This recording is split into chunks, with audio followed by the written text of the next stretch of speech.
My name is Chloe. I'm 35 years old. And 10 years ago, the night my stepsister stole my idea, I thought that moment would destroy me. It should have, because it wasn't just an idea.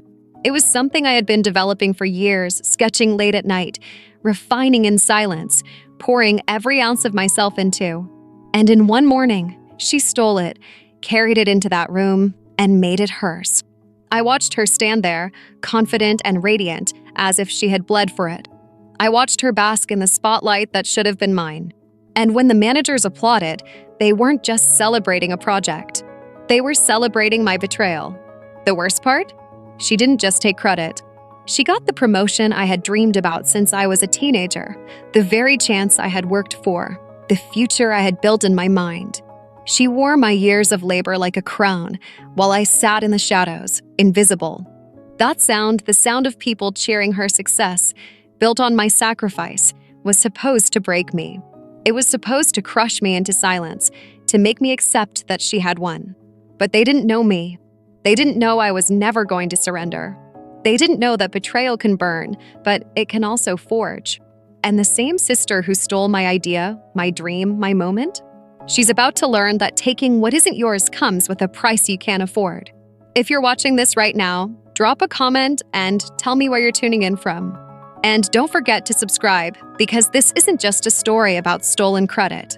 It's about how patience became my weapon, and how the thief who thought she'd won is about to face me.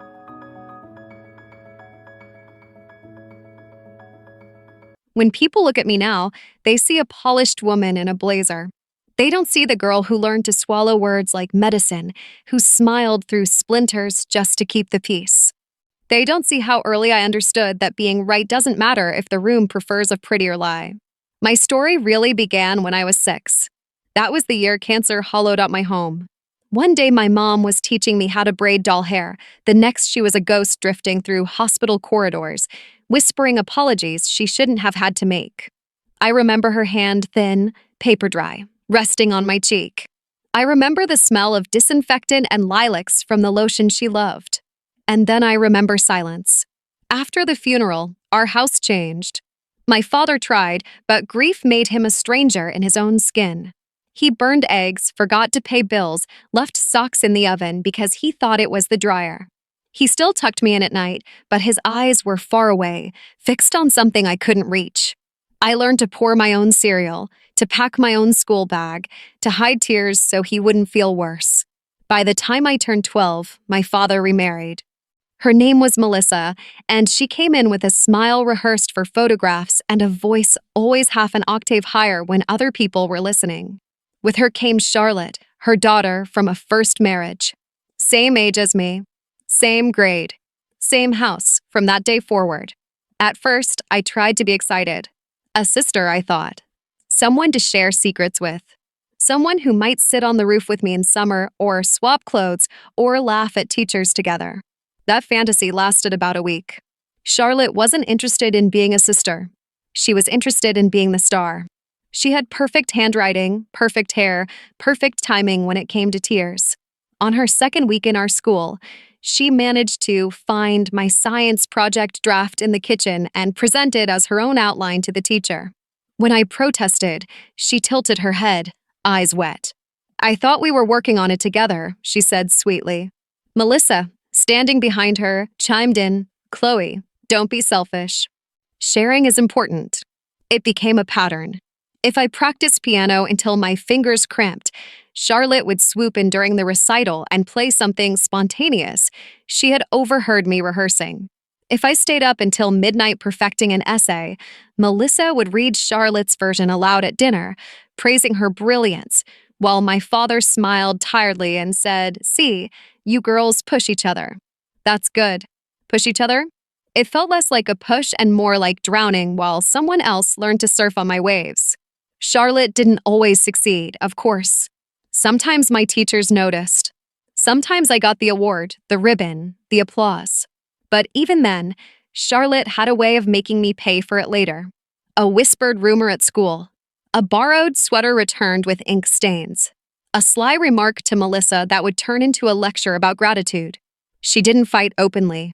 She fought with shadows, and shadows are harder to prove. I remember one night especially. I was 14. My father had taken us out for ice cream. He asked what we wanted to be when we grew up. I said I wanted to design things, products that made life easier. I didn't have the words for it yet, but the sketches filling my notebooks had been whispering at me for years. Charlotte waited until I finished, then leaned forward, eyes shining. Me too, she said. That's my dream. To design things. I've always felt that way. Always. As if she hadn't just stolen my words right out of my mouth. My father beamed at both of us, pride softening the lines of his face. Two designers in the family. Imagine that. Melissa reached across the table, squeezing Charlotte's hand. She's a natural, she said, just like her mother. And I sat there with strawberry ice cream melting down my wrist, realizing no one would ever call me a natural anything. But here's the thing, resentment can be fuel. Every time Charlotte took something from me, I built another wall inside myself. I kept journals, sketches, scraps of ideas I never showed her. I learned how to work in silence, how to keep my best pieces hidden until the right moment. I became careful, strategic, patient. Charlotte, on the other hand, became addicted to shortcuts. She wanted applause, not process. She wanted the prize without the climb. And Melissa, always watching, always smoothing Charlotte's hair, rewarded her for it. My father? He tried to keep peace. He told us, "You're sisters. You'll need each other one day." He never saw that the need was one-sided. He never saw that his daughter, the one who had learned to be quiet, was being erased, one stolen idea at a time. By the time we graduated high school, the pattern was carved in stone. If I joined a club, she joined too. If I signed up for a class, she suddenly had always wanted to take it. College applications were no different. I wrote my essay about design and resilience. She wrote hers about a lifelong dream to create. Guess who Melissa sent copies of to family friends? Guess who's got framed on the living room wall? Still, I told myself college would change things. Maybe she'd find her own path. Maybe the distance would finally give me room to breathe. But my father, in his endless hope for unity, pushed us into the same program. Stick together, he said. This way you'll never be alone. He was right about one thing. I was never alone. Not in class, not in labs, not even in the internship applications. Charlotte was always there, watching, copying, waiting for the moment to step ahead and smile as if she had paved the road herself. And yet, as much as it hurt, as much as it burned, it taught me something I never would have learned otherwise: how to fight wars no one sees, how to prepare for betrayal before it arrives, how to let someone think they've won only to discover, years later, that I was never out of the game. That's the story of my childhood. Not sisters, not friendship, not family. It was the story of a stage built for two, but with only one spotlight. And Charlotte always thought it belonged to her. She was wrong. College was supposed to be my fresh start. A new campus. Thousands of unfamiliar faces. Coffee lines, lecture halls, professors who didn't know my past. For the first time in years, I thought maybe I could finally step out of Charlotte's shadow. I chose industrial design with a focus on small space living. I loved the idea of creating things that made life easier for people who didn't have much room. My dorm wall had a whiteboard where I wrote one word in capital letters, mine. A week later, I saw her. Charlotte, strolling through the campus lobby like she belonged there, clutching a stack of schedules and flashing her practice smile at the receptionist. "You don't mind, do you?" she asked me later, breezy as ever. Dad was worried. He thought we should stick together. The static inside me sparked. That first semester turned into a chess game I never agreed to play. If I joined a lab group on Saturdays, Charlotte accidentally switched into the same one. If I pitched a project, like a collapsible kitchen lamp for tiny apartments, she suddenly remembered her lifelong love of light fixtures. Professors called it healthy competition. Friends were harder. I found a little circle of my own, Nia, a quiet girl from Texas who obsessed over textures. Matt, a tinkerer with a garage 3D printer and a grin that could fix anything. Ari, sharp-tongued, energetic, always in paint-splattered sneakers. We'd sit on the dorm steps sharing pizza and arguing about angles and lines. For a while, it felt safe. Then Charlotte drifted in. At first, just with extra donuts for the team. Then with tips from the TA that sounded so convincing everyone listened, until it turned out she'd misled us, and somehow her project looked cleaner while mine seemed overworked. It hurt more than I can explain, not just losing credit, but watching people doubt me. Watching Mia start to laugh more at Charlotte's jokes. Watching my circle tilt toward her charm. By sophomore year, I lost Nia almost completely. She drifted to Charlotte's side like a leaf caught in a stronger current. Matt and Ari stayed close, but even they sometimes handed Charlotte their prototypes for feedback before showing me.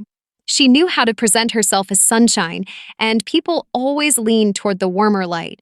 By junior year, Charlotte had mastered a new trick, stealing without leaving fingerprints. She'd borrow my draft sketches and return them smudged, claiming she'd lost them, then present near identical ideas a week later.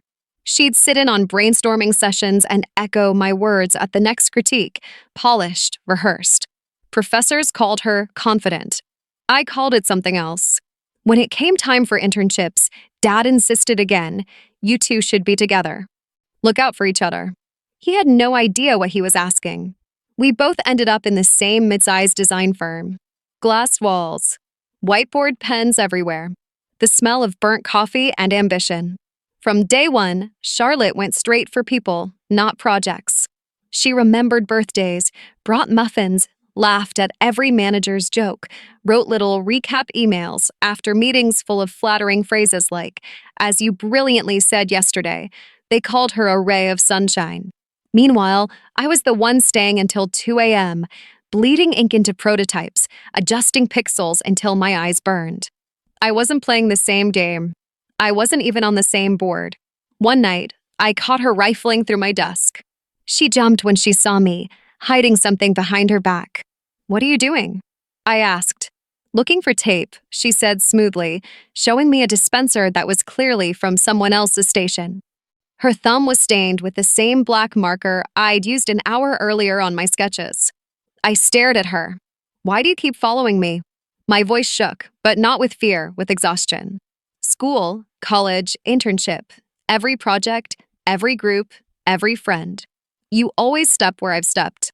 Why? For once, her smile slipped. She looked almost tired. Because you picked the right doors, she said finally. You always know where the light is. I just follow. It's smart, isn't it? To walk in warm footprints instead of stumbling in the dark. That's called stealing, I said. Or parasitizing. She tilted her head. Big words don't make you faster. Look, Chloe, you're slow. You doubt. You protect every sketch like it's sacred. Me? I don't wait. I take. That's the difference. You take what isn't yours. In a world where everyone's running, she said softly, yours is just what you show first. You want the world to notice your silence. But the world hears the loud ones. I swallowed. Because part of me knew she wasn't wrong, at least, not in how the world often works. But she was wrong about me. So what, I asked, I'm supposed to be your motor while you play the face? Her smile returned, sharp and satisfied. Exactly. We could be unstoppable. You build, I shine. That's family. I laughed then. Not because it was funny, but because something inside me cracked. The last shred of hope that one day she might see me as a sister, not a resource. Thanks, I said. I'll remember that. And I did. After that, I changed everything. I stopped leaving notebooks on my desk. I carried designs on a flash drive around my neck. I emailed time-stamped drafts to myself every night. And when Charlotte tried to wedge herself into my presentations, I asked subtle, technical questions she couldn't answer. Rooms grew quiet. My mentor noticed. Charlotte doubled down. She charmed the boss with coffee and compliments, flattered coworkers, spun webs of alliances. She whispered to Ari that I was too harsh, told Matt I was hard to work with. Sometimes it worked, briefly.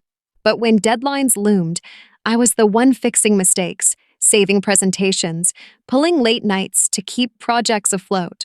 Quietly, consistently, I was building a reputation Charlotte couldn't copy. Still, The theft was coming. The big one. The one that would define us. But before that day, before she stood under the lights, presenting my years of work as her own, there was this moment in a nearly empty office when my stepsister finally told me the truth. She didn't know how to lead. She only knew how to follow. And she thought my back was the perfect path. She was wrong. By the summer of my internship, the company announced something that made every intern sit straighter in their chairs: a competition. The rules were simple. Each intern would present a product concept. The managers would review them in front of the whole department. The winner wouldn't just get a stipend or a pat on the back, they would be appointed junior lead on a real project. For a 20-something trying to break into design, it was the golden ticket. I had been waiting for something like this my whole life.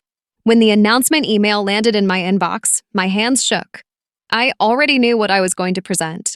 Not a class assignment, not a quick brainstorm, but the idea I had been nurturing since I was a teenager, the modular entryway system I called Threshold. Threshold wasn't just a design. It was my history carved into shapes and lines. My father losing bills after my mother died, keys disappearing under stacks of mail, me sketching solutions in spiral notebooks when I should have been doing algebra homework.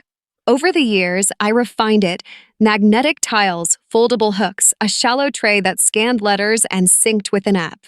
A living system for people living in tight spaces. This was my chance to show the world I wasn't just a quiet intern in the corner. I was a designer. For 2 weeks, I lived on coffee and adrenaline. I built mock-ups out of foam board and wood scraps.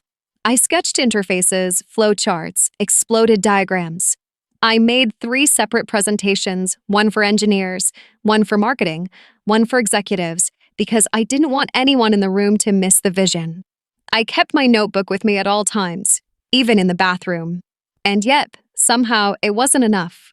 The night before the presentations, I stayed late, my desk a battlefield of sketches, rulers, and cold takeout containers. Around 9, my eyes blurred, so I pushed my chair back, rubbed my temples, and decided to wash my face in the restroom. It couldn't have been more than 5 minutes. When I returned, my notebook was gone. My pulse roared in my ears. I tore through drawers, checked under the desk, searched the printer room, the break room. Nothing. The only other person on the floor was Charlotte, sitting casually at a table where she never worked, phone in hand, glancing up at me with a half smile. "Lose something?" she asked, eyes too wide, too innocent. "My notebook," I said, my voice low. "Have you seen it?" She tilted her head, a performance she'd perfected years ago. "You shouldn't leave important things lying around." I didn't sleep that night. I rebuilt as much as I could from memory, from my email archives, from the scraps of prototypes still on my desk. But inside, I already knew. The next morning, the entire department gathered in the glass conference room. 30 interns. A dozen managers. The air was sharp with nerves and ambition. When Charlotte walked in, she wore a blazer she had never worn before, hair pinned in a professional knot, makeup flawless. And in her hands, my notebook. Open, casual, as if it had always belonged to her. "Morning," she said brightly, sliding into a chair. She didn't look at me. Thieves never do. They look at the audience. The presentations began. Ideas about furniture, storage, apps. Some clever, some forgettable. Then it was Charlotte's turn. She stood, smile dazzling, voice steady, and laid out Threshold like it was hers. She described the problem: urban apartments too small, chaotic entryways, lives made harder by disorder. She painted the vision of modular tiles, hooks that adapted, trays that recognized keys. She used my phrases, my diagrams, even my title. She even smiled at the division head and said, "I couldn't sleep last night, so I just sketched this out." The room leaned forward. Managers nodded. One whispered, "Brilliant." Another scribbled notes. And when she finished, the applause was immediate, loud, approving. That sound, the sound of people celebrating my betrayal, was supposed to break me. But I didn't move. I sat still, my hands under the table so no one could see them tremble. Because this time, I wasn't just a victim. I was a witness. And I was taking notes. Then it was my turn. I didn't accuse her. Not yet. I didn't scream or point or beg. Instead, I stood up with my backup slides, simpler, rougher, rebuilt in the panic of a sleepless night. And instead of pitching the product, I asked 3 questions. Questions only the real designer could answer. How will the tray differentiate between mail that needs scanning and junk flyers? What prevents the hooks from loosening under repeated use? What algorithm decides when to ping the user for forgotten keys without creating false alarms?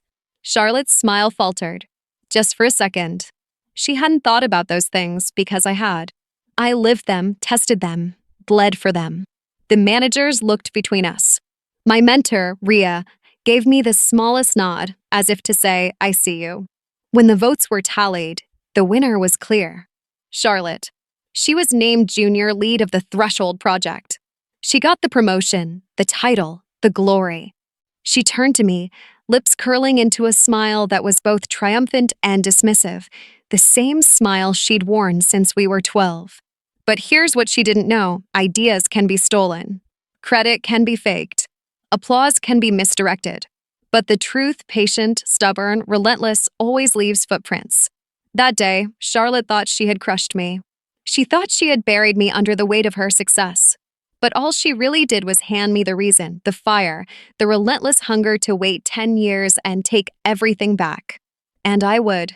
The day Charlotte walked out of that conference room with my idea and a new title, something inside me changed. I didn't scream. I didn't beg. I didn't call her a thief in front of the managers who shook her hand. I just sat there, listening to applause that was supposed to be mine, and made a promise. One day, I would take everything back. Not by yelling, not by whining, not by proving I was right in the moment, but by building myself into the one thing she could never fake: power. The first years were the hardest. While Charlotte wore her promotion like a crown, I slipped out of the company altogether. People whispered that I'd quit because I couldn't handle the competition, that I was too sensitive. I let them talk, let them think I had disappeared. What I really did was vanish into work that no one else wanted. I took freelance design contracts for startups with no budgets. I prototyped furniture for cafes that paid in coffee and exposure. I slept on couches, ate cheap noodles, and poured every dollar I earned back into software licenses, patents, and courses. Every rejection, every patronizing smile became fuel. Charlotte was learning how to polish what already existed. I was learning how to build what didn't. By 27, I had founded my own design consultancy. Small at first, 3 people in a co-working space with flickering lights. But we had one thing Charlotte never understood: originality. Real clients don't want recycled charm. They want solutions. And that was my language. We built modular kitchen systems, compact office desks, storage units for dorms that folded into suitcases. Not glamorous, not headline making, but they sold. And every sale was another brick in the foundation I was laying under her feet. I lived like a soldier in a war only I could see. While she posted photos at company galas, smiling next to bosses, I was up at 3 a.m. revising pitch decks for clients in Tokyo. While she bragged about her Threshold project in glossy magazines, I filed trademarks and secured investors who believed in quiet persistence more than glitter. By 30, my company wasn't small anymore. We had 50 employees, offices in 2 cities. Our designs had won 3 awards for innovation. Charlotte? She was still at the same company, still basking in applause that wasn't hers. Threshold had launched, but without me it was clunky, half-realized. Customers complained. Reviews were lukewarm. But Charlotte had perfected the art of dodging blame and redirecting credit. I knew the clock was ticking. So I stopped being a consultant and became an investor. It wasn't glamorous. It was brutal. I learned spreadsheets the way I once learned sketches. I learned how venture capitalists think, how markets breathe, how acquisitions happen quietly while the world looks elsewhere. I wore the same black blazer until the elbows thinned. I said no to vacations, no to distractions. My friends laughed that I never dated, never partied, never even let myself sleep more than 6 hours. They didn't understand that I wasn't living in years anymore. I was living in decades. At 32, my consultancy merged with a larger firm. Overnight, I became the youngest partner at a design investment hybrid. I finally had a seat at tables where decisions weren't about sketches, but about ownership. And ownership was the only revenge I wanted. For 10 years, I tracked Charlotte's company the way a hunter tracks footprints. I read every quarterly report. I noted every client they lost, every executive who quit, every lawsuit filed and settled. I studied their weaknesses until I knew them better than they did. When the moment came, I was ready. The company had stretched too thin, too many projects, not enough innovation. Their revenue was steady but fragile. Investors were restless. The board wanted fresh blood. And then my firm made its move. We acquired them quietly, piece by piece, until one morning the paperwork landed on my desk. I signed my name at the bottom of the deed, and just like that, I owned the ground Charlotte was standing on. People asked me afterward what it felt like. Triumph? Relief? The truth? It felt like silence. The kind of silence that comes after years of noise. I walked into that glass building, the same one where, a decade earlier, my stepsister had stolen my voice, and everything looked smaller. The conference room where she had smiled and lied was just a room. The managers who once clapped for her were long gone. The applause had faded. And Charlotte was still there. Still smiling. Still pretending. Still certain she had won. Until the moment she realized the office she worked in, the desk she sat at, the paycheck she cashed belonged to me. That's how revenge works when you're patient. It doesn't explode. It waits. It doesn't shout. It signs papers. Charlotte stole my moment. I stole her stage. And this time, there was no applause. Only silence. The kind that finally belonged to me. The day I walked back into that glass building, it felt like stepping into a photograph from another life. Same lobby. Same elevators. Same smell of burnt coffee and ambition. Only this time, my name wasn't on a plastic intern badge. It was on the acquisition papers stacked in the boardroom upstairs. I owned the place. Charlotte didn't know. Not yet. She spotted me as she swept across the floor in her usual heels, balancing a latte and a smile designed for the boss she thought she still had. Her confidence was the same, untouchable, rehearsed. But I noticed something no one else would, the faint lines around her mouth, the kind that come from holding a mask in place for too long. "Chloe," she said, almost laughing. "God, I haven't seen you in years. What are you doing here?" I let her talk. Let her gush about her latest successes, about the Threshold Project's legacy, about how hard she worked to keep the company's reputation alive. She didn't notice the way the others on the floor kept glancing toward me, curious, cautious. Finally, I said it. Quiet. Simple. "I'm your new boss." Her laugh cracked, sharp and nervous. "What?" "The acquisition closed this morning," I said. "The firm you've been working for now belongs to me. Which means your job does too." The latte trembled in her hand. She set it down on the nearest desk, eyes darting like a cornered animal. "You're lying." I slid the folder across the table. Her name was printed there under current staff. My signature, bold and permanent, was at the bottom. She didn't speak for a long time. The silence spread across the office like a storm front. A few employees lingered at their desks, pretending not to listen, but everyone could feel the air change. When she finally found her voice, it was the same voice she had used since we were children, sweet, fragile, manipulative. "Chloe, we're family." "You wouldn't," I leaned forward, cutting her off with the same calm that had carried me through 10 years of fire. "You have two choices. Bring something real to the table. Something original, something that actually adds value, or pack your things. I don't reward parasites. Not anymore." Her lips parted, but no words came out. For the first time, Charlotte had no script. "I don't care about the applause you chased," I continued. "I don't care about the shadows you lived in. The only thing I care about now is results. Prove you can do the work or leave. That's the only offer." Her eyes searched mine, desperate for some trace of the girl who once wanted a sister. But that girl had grown into a woman who learned the cost of silence and how to weaponize it. Finally, she nodded. Small. Shaken. "I understand." I stood, collected my folder, and left her there among the whispers of the office. My heels echoed across the glass floor, a rhythm steadier than applause. That was my victory. Not in her humiliation, not in some dramatic scene of revenge, but in the simple, unshakable fact. For the first time, Charlotte had to choose between truth and nothing. And the choice was hers to make, under my roof, under my name.